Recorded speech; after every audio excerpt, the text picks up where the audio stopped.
Indian singer और farmer Rajya Sabha MP Javed Akhtar के NDTV के एक डिबेट में दिए गए बयान पर अब विवाद छिड़ गया है, जिस पर बीजेपी के कुछ एमपीज नाराजगी जाहिर करते हुए ये ट्वीट करते हैं कि जावेद अख्तर जब तक आरएसएस से माफ़ी नहीं मांग लेते तब तक जावेद अख्तर और उनके परिवार से जुड़े किसी भी फिल्म को रिलीज नहीं होने देंगे।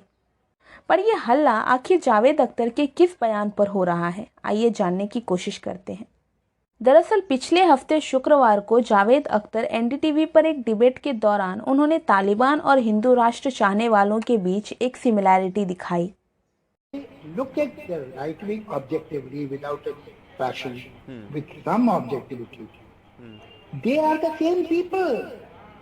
Now their names are different because their faces are different. But ultimately, if you look at their value system, it is the same.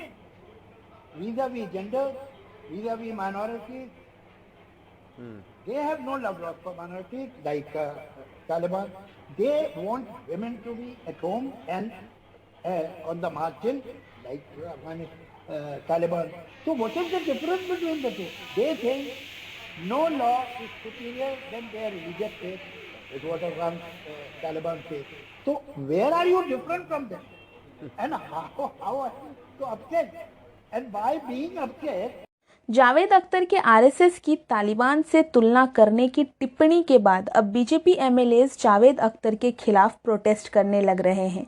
BJP नेता राम कदम ने जावेद अख्तर के बयान पर नाराजगी जताते हुए कहा है कि वे जावेद अख्तर के तालिबान और आरएसएस की तुलना करने के बयान का विरोध करेंगे और रविवार को उनके खिलाफ पुलिस में शिकायत भी दर्ज कराएंगे। वे कहते हैं कि जावेद अख्तर को संगठन की तालिबान से तुलना करने के लिए आरएसएस संगठन से माफ़ी मांगनी चाहिए। बीजेपी नेता राम कदम ने मांग की है और चेतावनी दी है कि जब तक वे हाथ जोड़कर माफ़ी नहीं मांग लेते तब तक उनके फिल्मों को रिलीज नहीं किया जाएगा। आज इस देश की राजगद्दी को चला रहे, राजधर्म का पालन कर रहे हैं। अगर तालिबानी विचारधारा होती तो क्या वे इस प्रकार की बयानबाजी कर पाते? इसी उत्तर में उनका बयान कितना खोखला है यह स्पष्ट हो जाता है। जब तक वे हाथ जोड़ करके देश के लिए समर्पित जीवन जीने वाले संघ कार्यकर्ताओं की माफी मांगते नहीं हैं, तब तक उनकी कोई भी फिल्म इस मां भारती की भूमि पर हम चलने नहीं देंगे। जिसके बाद शिवसेना आरएसएस के बचाव में आई है।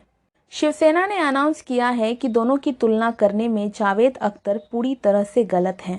पार्टी के एक एडिटोरियल ओपिनियन सामना में सेना ने उदाहरण देते हुए बताया कि आरएसएस ने बीफ मुद्दे के साथ धार्मिक उन्माद का समर्थन नहीं किया था और उन्होंने हाईलाइट करते हुए कहा कि हिंदुत्व के नाम पर कोई उन्माद यहाँ स्वीकार नहीं किया जाता है। ना ही शिवसेना और ना ही आरएसएस उसका समर्थन करते हैं। पार्टी ने कहा कि हम हिंदुत्व के नाम पर पागलपन को स्वीकार नहीं करेंगे। आप कैसे कह सकते हैं कि जो लोग हिंदू राष्ट्र की अवधारणा का समर्थन करते हैं वे तालिबान मानसिकता के हैं? हम इससे सहमत नहीं हैं।